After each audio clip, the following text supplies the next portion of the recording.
我告诉你啊，很多人以为烧烤摊的茄子是烤出来的，那就是大错特错。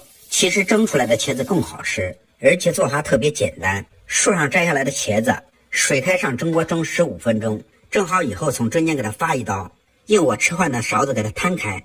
好吃的关键就是这个大厨熬制好的蒜蓉酱，有辣的和不辣的两种口味，用来做蒜蓉大虾、蒜蓉生蚝都特别的好吃。淋上少许的生抽，撒上葱花，用热油激发出香味即可。这样做的蒜蓉茄子，蒜香味十足，你也去做起来吧。